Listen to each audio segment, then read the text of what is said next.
Hugel and It presents Series 6 of the Hip Talks, Family Matters, a compelling podcast collection delving into the complexities of family law in Hong Kong. This season, our expert solicitors engage with preeminent professionals, psychologists, financial advisors, and mediators to explore the real stories behind divorces, custody battles, and financial disputes. Hugel and It brings you this series as part of our commitment to modern, client-focused legal services. Whether you're navigating family law issues or simply interested about the system, Family Matters delivers sharp analysis without the jargon.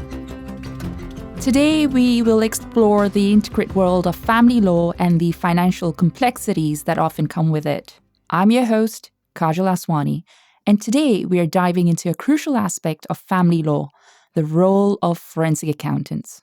In this episode, we'll uncover how forensic accountants help untangle financial disputes, assess hidden assets, and provide clarity in divorce proceedings. Whether you're a legal professional, someone navigating a family law issue, or simply curious about the intersection of finance and family law, this episode is for you. Join me as I chat with Tavish MacLean, an experienced forensic accountant who will provide critical insights on forensic investigation in divorce proceedings and how that can make all the difference in a case. But first, a bit about me. I'm a Hong Kong born and raised Indian. I was trained as a general litigator with a focus on family law with over 20 years of experience in this field. Over the years, I've dealt with several high conflict and high net worth divorce cases, the longest one lasting at least 9 years, involving several offshore companies and complex business structures. I also recently completed a 19-day divorce trial in the High Court involving dissipation of assets and dispute over ownership of assets with complex company structures. In those type of cases, it is almost certain that forensic accountants play a crucial role. Tavish, welcome to this show. Could you please introduce yourself and tell us a bit more about your background? Thank you for having me. As you mentioned, I'm a forensic accountant. I'm a director in Deloitte's Strategy, Risk, and Transactions team, and I deal specifically with forensic accounting in disputes. Day to day, my practice involves shareholder disputes, divorce, contentious probate matters, litigation support, and expert witness assignments. I relocated to Hong Kong 15 years ago from Canada, following what was planned to be a 12-month backpacking trip with my now partner. It's a fairly common story, as I've come to learn, since Hong Kong is such a welcoming and livable place, and certainly in my experience, a very easy early career springboard in professional services. My experience in the accounting profession would have unfolded much differently had I had been anywhere else. It was actually my father-in-law that suggested I explore forensic accounting when I was fishing for some early career advice. And before really knowing what I was doing, I was on my way to Hong Kong on an adventure to finish my accounting education and to find some work.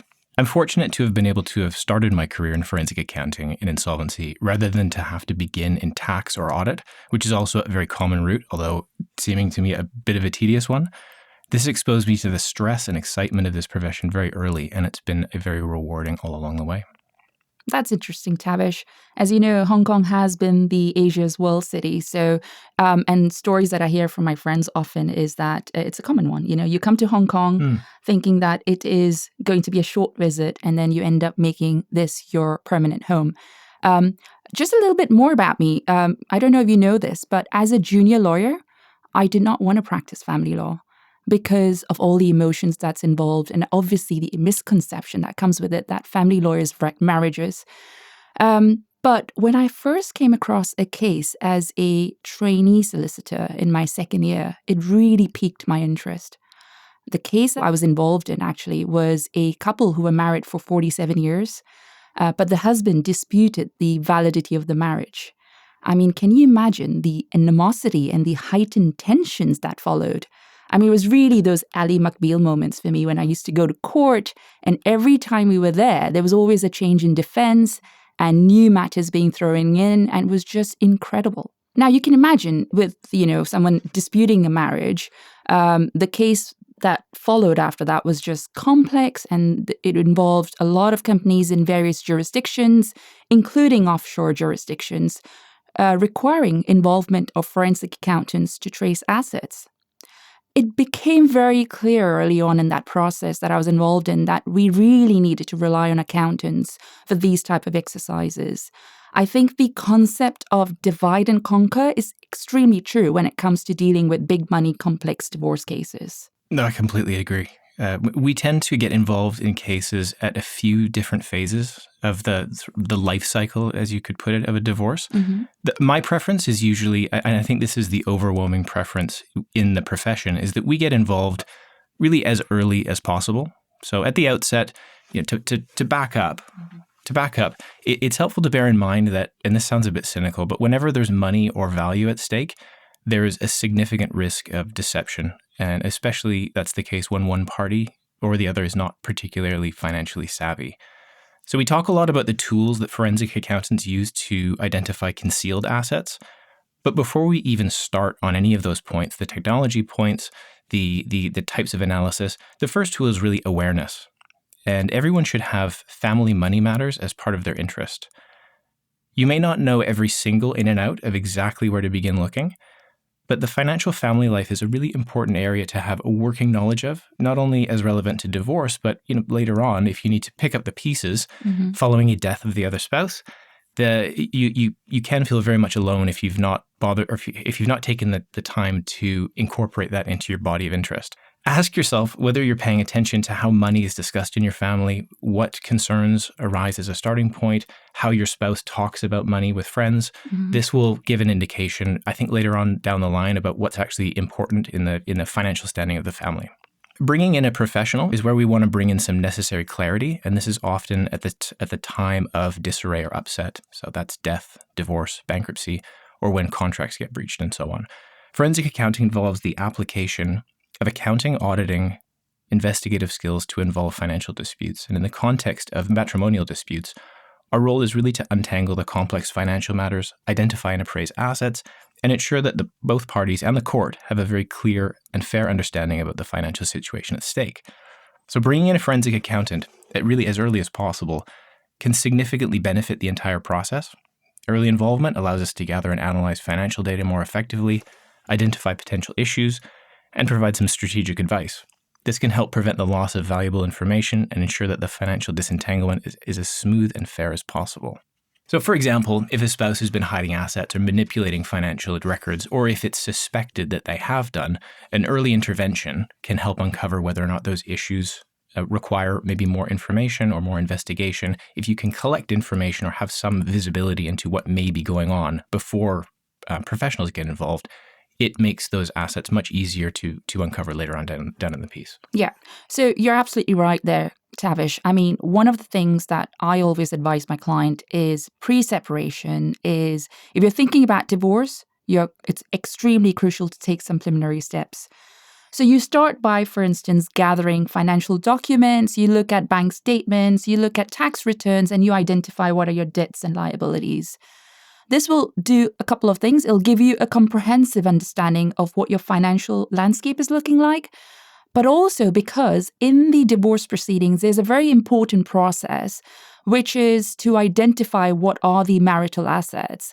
And because of this concept that we have, which is full and frank disclosure of assets in the divorce proceedings, what that means is both parties must fully reveal their financial situation to facilitate fair settlement. Now, we have this important tool called the Form E, which you may have heard of. Mm-hmm. It's basically the financial statement. It's essentially a 20-page or 20-plus page questionnaire where parties will have to complete and set out everything in respect of their assets, liabilities, investments, etc. So, it is quite crucial that when parties are thinking about divorces, they are then thinking about gathering this essential information prior to initiating any proceedings. And again, in situations where marriage is already on the cracks and you are contemplating divorce, you would see situations where a financially stronger party may have already taken steps to restructure their matrimonial assets. And this is again because In Hong Kong, the starting position for financial division of assets in long marriages is equal division of assets.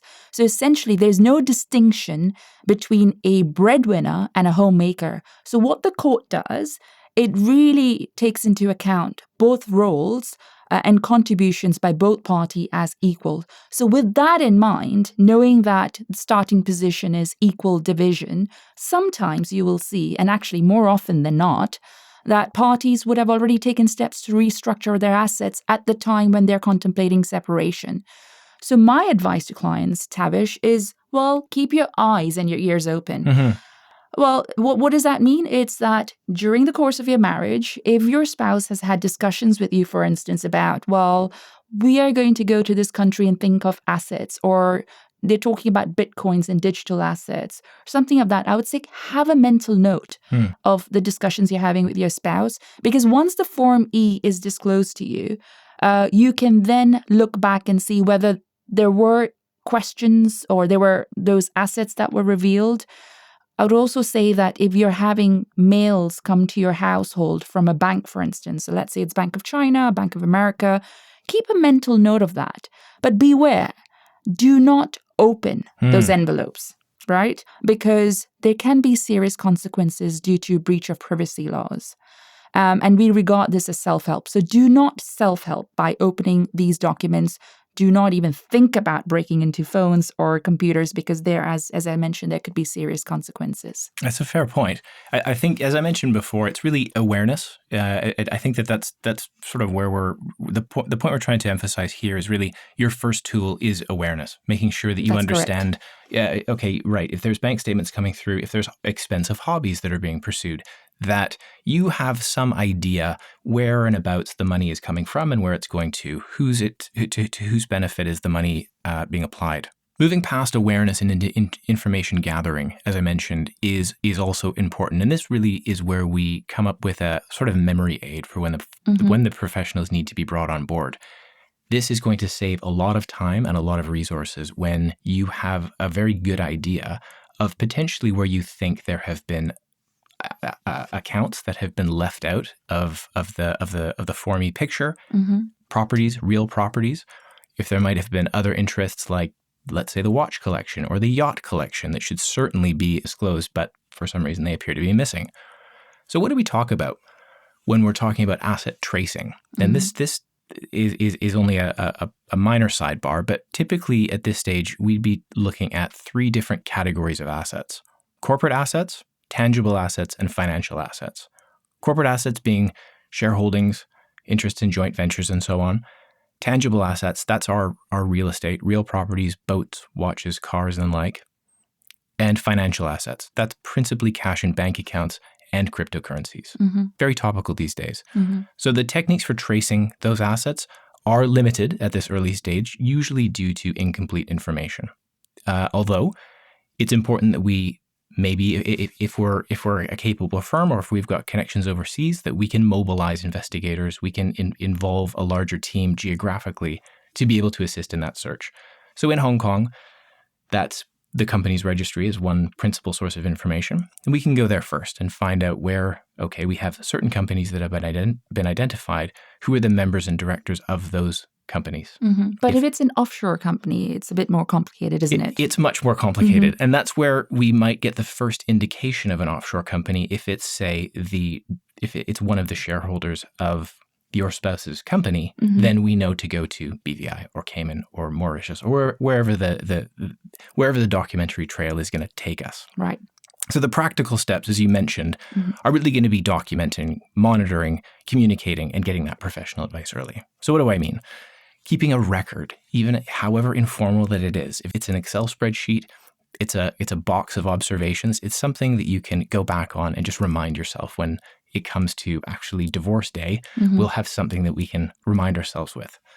Monitoring, making sure that we have those conversations open and often, and taking a look at, identifying bank statements or bank statement numbers, as you said, without digging too deep. Yeah, without breaching any privacy laws. Exactly. Communicating to the extent that it's been possible to communicate financial matters openly and honestly with your spouse. And when all of that is in place, consider professional advice. As I said, early as possible to get a head start on gathering and analyzing that financial data. Yes. So thank you for that, Tavish. So as I mentioned earlier during this podcast, the very important tool that courts in Hong Kong rely on with regards to financial disclosure is the Form E documents. Now, as I said, very often than not, we will have information there that may not be complete, and that's when we sometimes would have to ask further questions with regards to those assets or anything that has been revealed. And there's a process that's built into the divorce proceedings. And I'm sure you're familiar with this because we would normally have to instruct forensic accountants at some stages to actually help us with the right type of questions that needs to be asked with regards to certain assets. So for instance, in a Form E that I would often come across, if parties have private companies, for instance, there would be missing information such as valuation of those companies. And again, we will be provided with audited reports, but as you know, and maybe you can highlight some bits about that with regards to how valuations in companies are then calculated, because clearly just relying on the net asset value of the company would not be sufficient. So that's something that we can cover during this podcast in terms of how companies are valued. And also from my experience, having a forensic accountant during the process of investigation of disclosure can help. So I'll give you an example. I had a case several years ago where my client was required to disclose his bank statements going back to 5 years.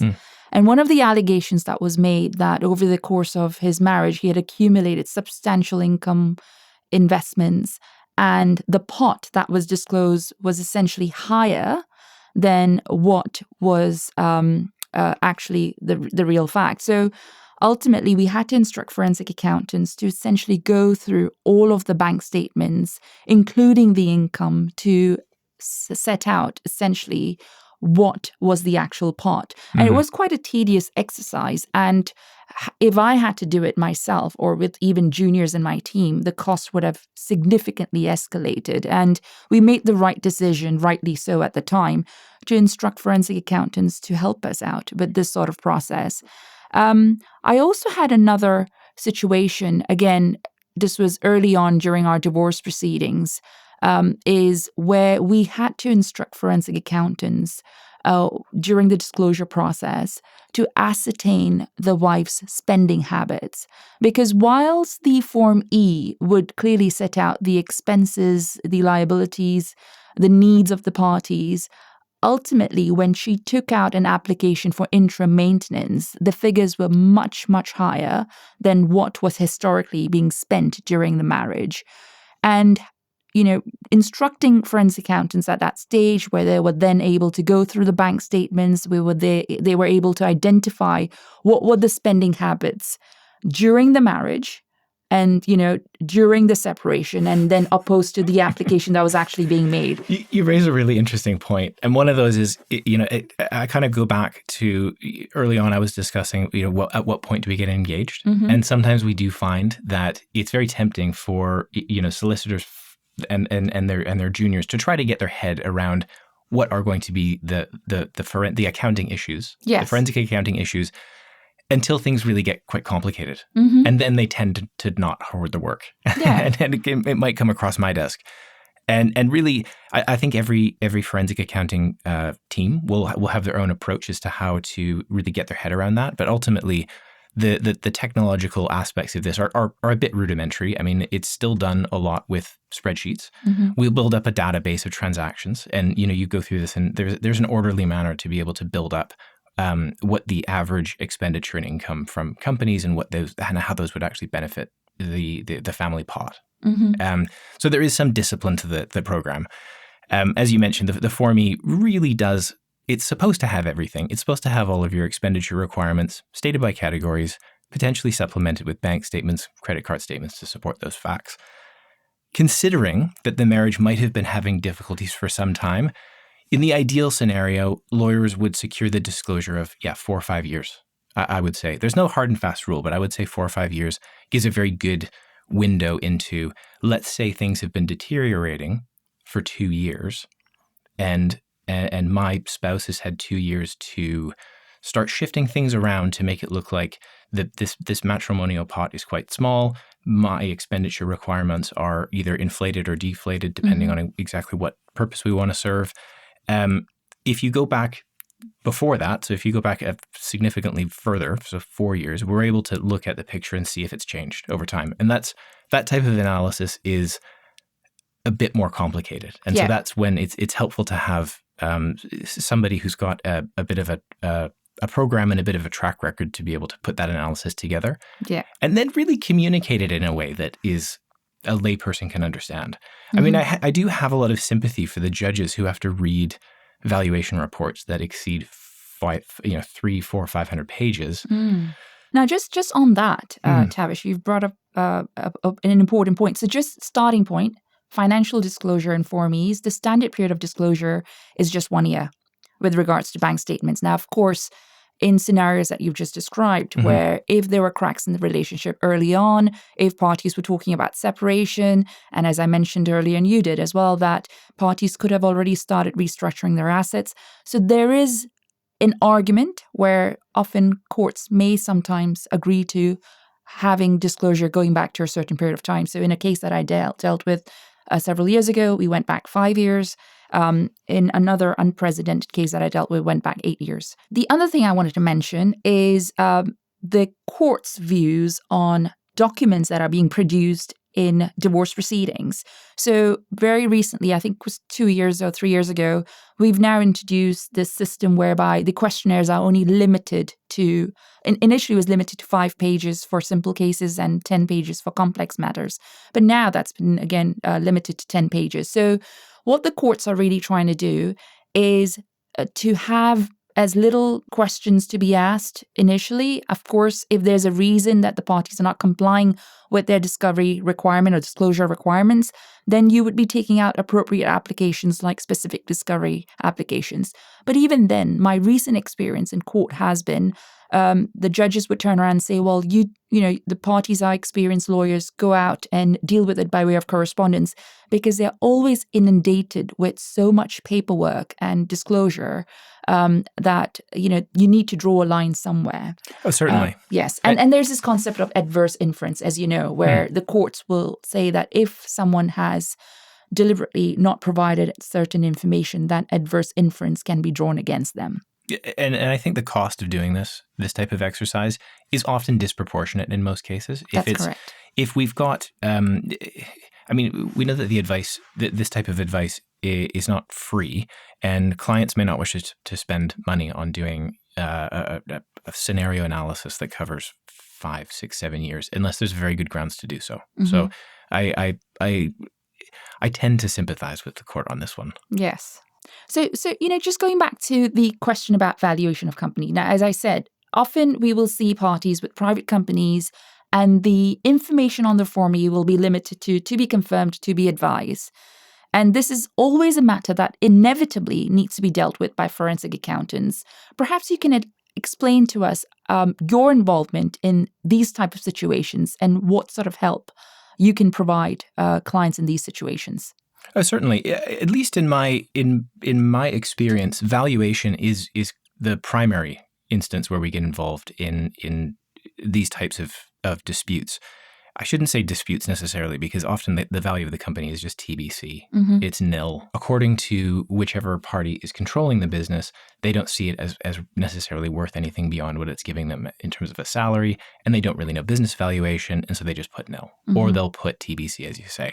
So business interest, or valuing private business interest, can be quite challenging. Obviously, fact-specific, depends on exactly what we're looking at, especially for closely held companies where there's usually a paucity of documents. So we use one of, or a combination of 3 different valuation methods: the income approach, market approach, asset-based approach. I might lose some of our listeners here because this is where it gets a little bit dry. But valuation is, I prefer, if we can afford to use an income approach, but that involves estimating what the future earnings of the company will bring to the shareholders of that company. So what is the value today of all of the money that you're going to earn from this in the future? That requires some projections. Those can be difficult to find. They may not exist. If the partner, if the spouses themselves are operating that business together, they may have very different opinions about what that will bring. So that's one forensic accounting battleground that is very common. Take the example of a joint venture. You've got an operating partner and a silent partner. The silent partner has invested a lot of money into this venture, very much like a marriage. Then years go by, the silent partner suspects the operating partner of misappropriating funds or fudging the books somehow, but they have no access to information. They've not been kept alive to anything that's going on. So where does this leave the dispute? Is that the operating partner, in one case that might be one of the spouses, has essentially all of the information with which to inform a valuation.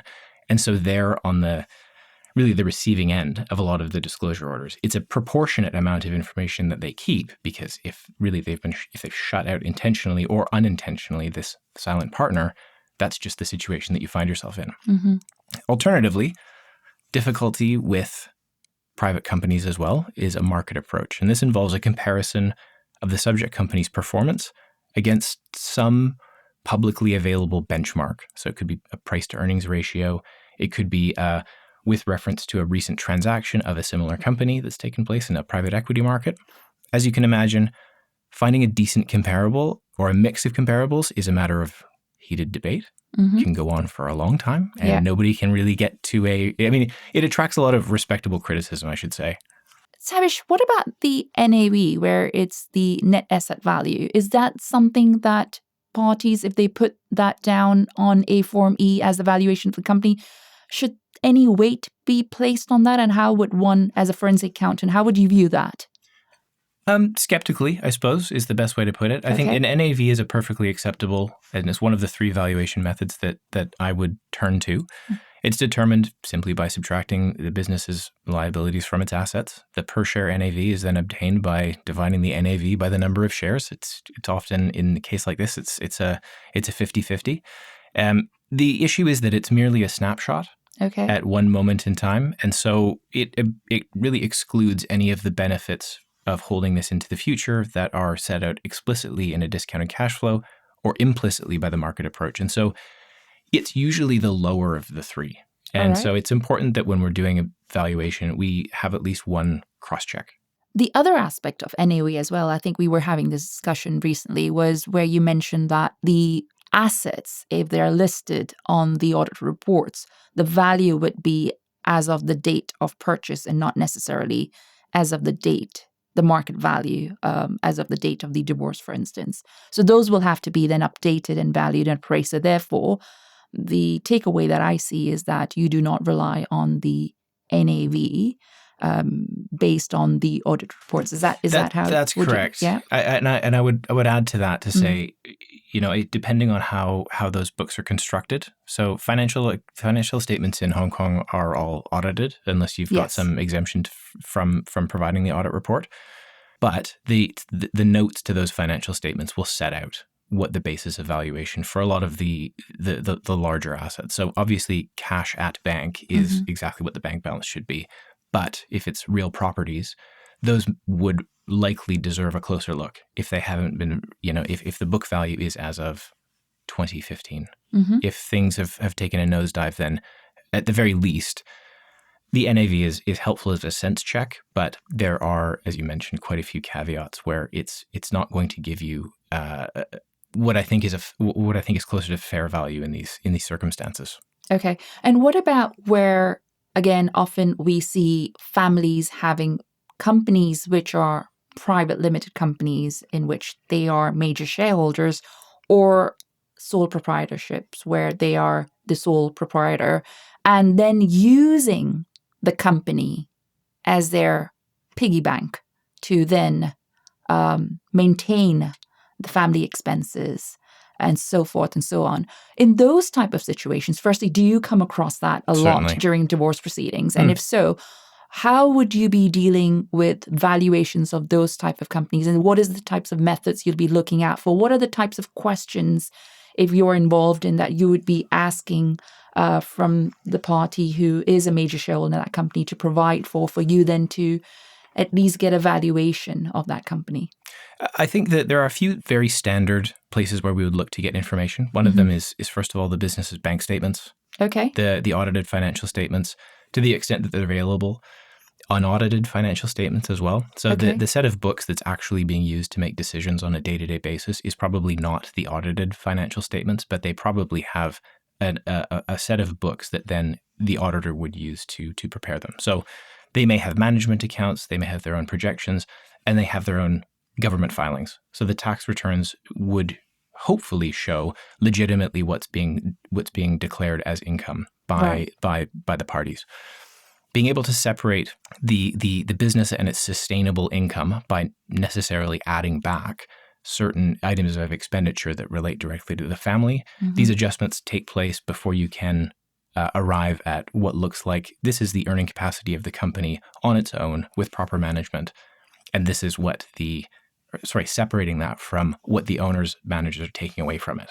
Right. So it's very interesting, Tavish, that you mentioned about bank statements from businesses. Now, my experience has been there would be a huge pushback from companies in providing bank statements, often citing that this is commercial sensitive information that cannot be produced.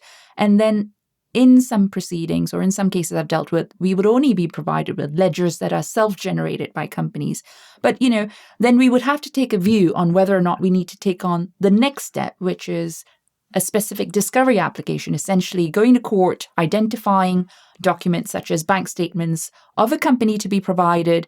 And in those type of situations, what we would need then is perhaps a report from a forensic accountant, then to be able to substantiate or justify the type of applications that we are making to the court. Now, what has your experience been in those type of situations where we are looking at getting bank statements from a company, or where we see that, we simply would not accept any ledgers that are being provided from companies, as these are self-generated documents? Just wanted to hear from you on that aspect. Sure. You raised 2 points in parallel that I think are both deserving quite a bit of attention. One of them is the questionnaire phase, and the other is separately if there's a need to prepare a short affidavit to explain to the court the relevance of certain pieces of information insofar as they're connected with valuation. So I'll take the first one. Yeah.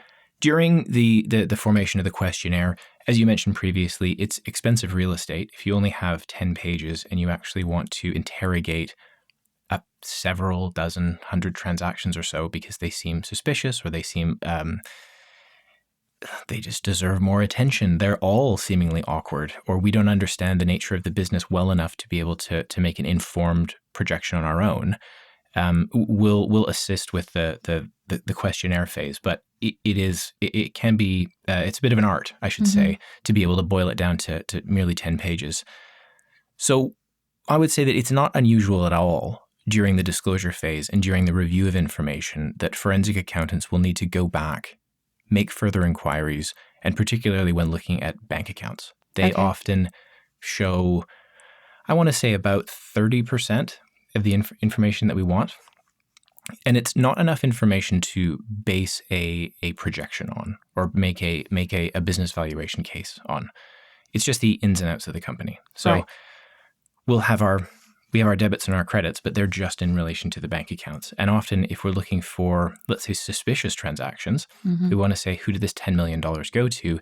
We might only have information on the routing number or the bank account number, but not the name of the holder of that bank account, which means that we need to interrogate that a little bit further. So collecting banking supporting documents, as you mentioned, pushback, of course. This is documentation that takes time to get. It's expensive as well to request from a bank at times, depending on which bank you go to, of course. But it does at least close down those avenues of investigation as needs be, which is important. So bank statements, unlikely to clearly show the recipient of the payments, and they're only available from the issuing bank. You can't go and get them yourself. Ledgers, same thing. They can provide a lot more actionable data than the audited financial statements, but they're not source data. So they are prepared by the company itself. They might be prepared by the very spouse that you're trying to get them from, and they have to be treated as such. audited financial statements, they may not show the true market value of certain classes of assets. So they're used as, they're very, very helpful documents because they at least have some attest to them. There have been auditors that have gone through and taken a look. And but they would have looked at the ledgers and not necessarily the bank statements of the company, am I correct, when preparing the audited reports? Well, they will go back and check with the bank to make sure that there's to do a balance confirmation, and that's and I say they would have, but the rule is that they must. Okay. I can't speak to whether or not every auditor actually will do this. Yeah. Certainly, there are cases of auditor negligence all over the place. It does happen, but auditors are not charged with preventing fraud. They have to ensure that that material misstatement is reduced to an acceptable level. But if you are actually wanting to defraud your own company, it's not impossible to hide that from an auditor. Right. So we treat audited financial statements with some level of skepticism. And it's not to say that we don't trust them at all, but certainly if we're doing evaluation, we use those for a specific purpose. Okay. And we want to supplement that with better information. And now on the other hand, you mentioned when we have specific information that might require a short form affidavit. Right. And that's usually just to explain why certain documents, maybe the documents that are that we have that go back 1 year are insufficient. And we say, well, this was a COVID year and it's not representative of what was happening in the years prior. So we want to see what the trend line looked like.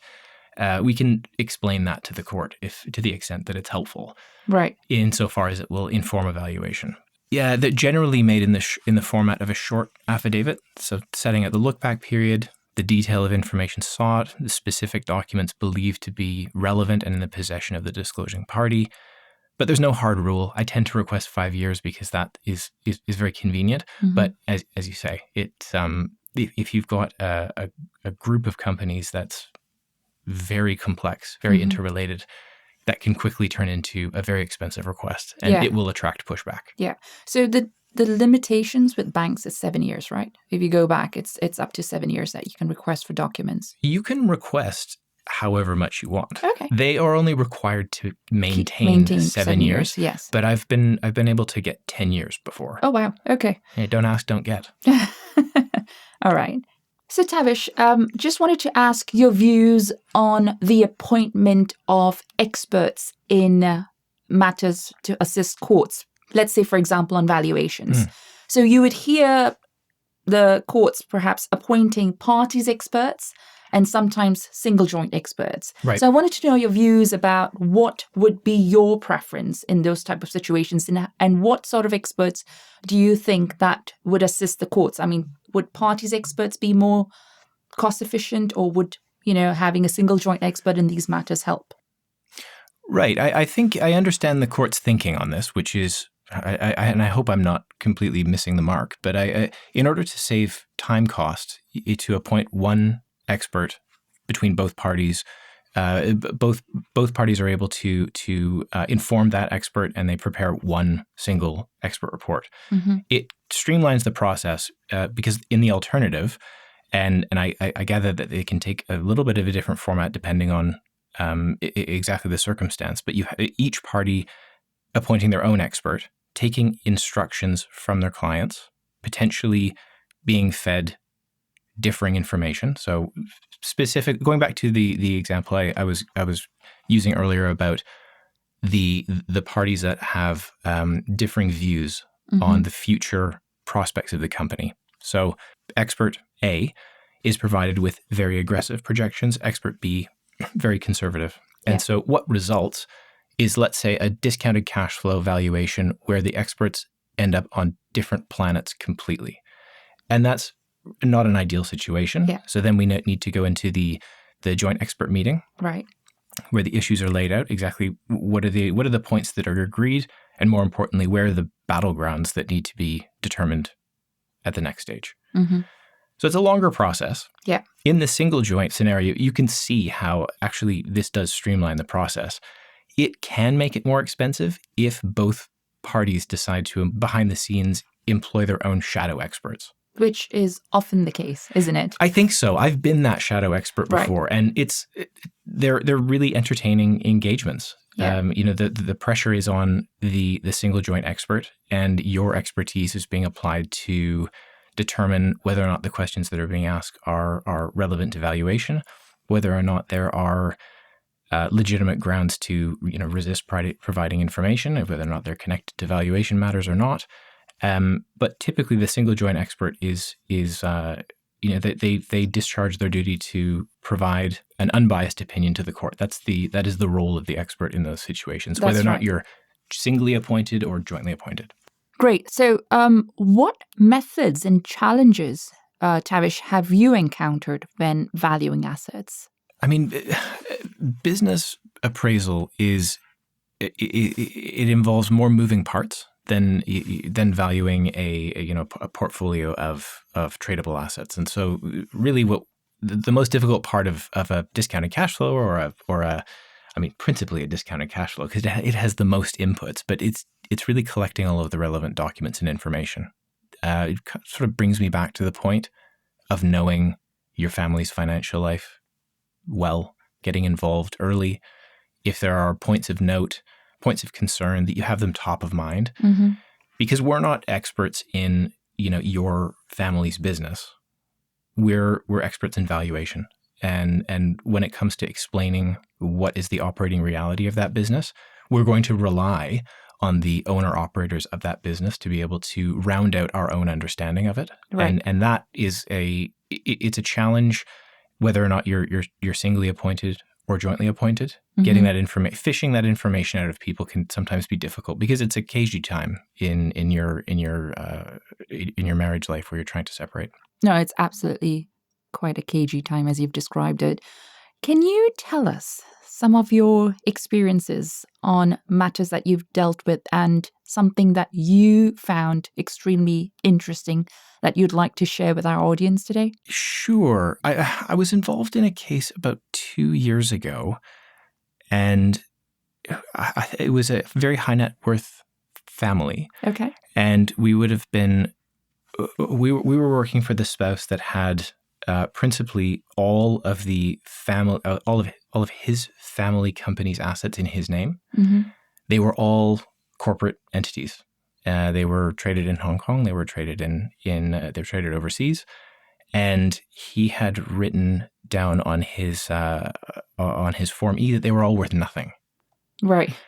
So naturally, this raised the ire of his wife, who said, "Well, that's nonsense. I'll go and get my own forensic accountant to show to the court objectively that this is complete nonsense." Right. And so she did, and she came back, and it looked like these businesses were worth billions and billions of dollars. It was far more than what was actually being disclosed. So we looked at the valuation reports that were provided, and that forensic accountant had gone through and merely tabulated up the assets. Okay. Without looking at the liabilities of any of these companies. Right. If you have $100 in your pocket and $100 outstanding on a credit card, you're net zero in that pair of trousers. And every one of these companies actually had on their audited financial statements and in their management accounts, they had loads of liabilities outstanding, but they might have a lot of real property as well. So they did end up looking nil or close to nil. And so it was a case where the forensic accountants in that case did end up on completely different planets. And so what do? Well, we requested as disclosure the instruction letter that opposing accountant had been provided with. Okay. And the instruction was, what are the asset balances of these companies only? We're not interested in the liabilities. So only interested in the asset side of the equation, which does skew things quite a bit. Because if you're only interested in how much the real estate is worth, the judge is confronted with a very interesting question, which is, how is this possible that you have all of these companies and you're saying that they're worth nothing? It put my client very much on the back foot. Interesting situation. Doesn't happen all the time. There are a number of different ways also that we've seen where the way of depressing the value of your company, if one of the spouses has a lot of operating companies and wants to depress the value of those companies, what they might do is say, in terms of my income, let's I'll have my official employer just defer my bonus payment until this is done with. Okay. That's a common one. Yeah. If I've got two companies that essentially do the same thing, I'm going to have one in the name of my cousin, and I'll put all of the profitable contracts over into that company, where I'll keep all of the loss-making contracts, and we can square up once this divorce is all through. It comes in all flavors. Right. The number of different ways that people can, what we would call it is sort of pre-divorce, depression, where they just push down the value of all of their corporate assets is quite creative. Yeah, and then pay off everything in advance on contracts. Absolutely. Inflate the expenses of contracts with people that they are, as you said, a cousin in a company that's been set up primarily to reduce the profits of the company. Yeah, and this is where you do venture a little bit into the areas of sort of occupational fraud, where it's, these are perpetrated by insiders to the business. And it's typically the higher value you go, the higher up and the more control and the more influence you have over the financial accounts. Yeah. And so those are the types of frauds that are carried out against a company by an employee or an owner. And the Association of Certified Fraud Examiners publishes a study every 2 years, I think. It's survey data. You have to take it for what it is. It's very interesting, but it's remarkably similar year to year. And that specific area of fraud is always, it's the least common, but the highest value. And it's situations like this that bring it about. Yeah. Talking about fraud, now this is a very interesting thing. So I was attending a conference at the Law Asia last year, and the theme was all about AI, technology, AI in family law. Have you ever come across a document that's been presented to you that may have been generated by an AI, and or where have you looked at a bank statement, for instance, where you say that the statements may have been fudged? And yes. Okay. Yes, I have. You have. Right. It wasn't in the context of a marital breakdown, though. Okay. We have seen documents that have been, bank statements that were presented to the finance committee or to the accounting committee that looked like, well, a handful of withdrawal transactions were removed, and so the running total balances were all amended, and the ending balance was amended, and that was done year after year after year. Right. Okay. Well, the reason why I brought it up is because again, when I was attending the conference, it was quite shocking to see that there are tools out there available where bank statements can be fudged or amended or changed. Oh, absolutely. by using these apps, and it's quite shocking because in divorce proceedings, all we are asked to do is produce bank statements, and you would never think, well, at least before these apps were created, that this was possible.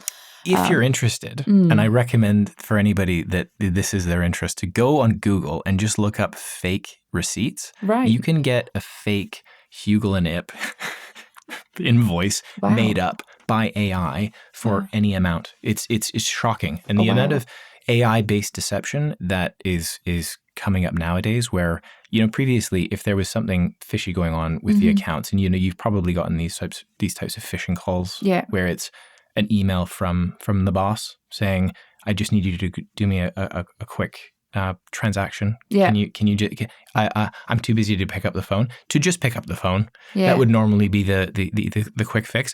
Now the sort of executive video-based AI deceptions are quite scary. Wow. And so we're getting into that neighborhood now. Yeah. So just again, on that point, the importance of financial disclosure and true and accurate financial disclosure is very essential for the courts to be able to then reach the appropriate decisions on assets division. But one of the cases that was brought up to my attention 2 years ago, or even maybe a year ago, was where this husband had fabricated all of the documents to the court in the divorce proceedings for the purposes of applying for variation of maintenance. And that matter actually went to the criminal courts, where he was then sentenced to at least 3 years in jail. That sounds about right. So that's quite serious stuff. Fabricating documents, that's a twist. Well, thank you, Tavish. I think that's it for now. I hope you found this podcast quite useful. And if you are contemplating divorce proceedings, I would say that you should empower yourself with knowledge and seek professional guidance to navigate this challenging transition effectively. Divorces are not easy, but when you have the right people in your team, you can get through the process easily. Thank you, Tavish, and thank you all for listening in. We invite you to continue exploring the Hip Talks podcast series, rich conversations that unpack Hong Kong's most pressing legal matters. You'll discover our full catalogue of episodes waiting to engage you through multiple channels. Visit our website at www.hugelandhip.com, where past discussions live alongside other thought leadership in our Insights section. For listeners who prefer streaming on the go, we're available across all major podcast platforms, including Apple Podcasts, Spotify, Google Podcast, YouTube, and Stitcher. What makes these conversations truly meaningful is hearing from engaged listeners like you. We welcome your perspectives and topic suggestions at hello@hugelandhip.com. Your input helps shape future dialogues. If you found value in these exchanges, consider sharing them with others in your network who appreciate nuanced legal commentary.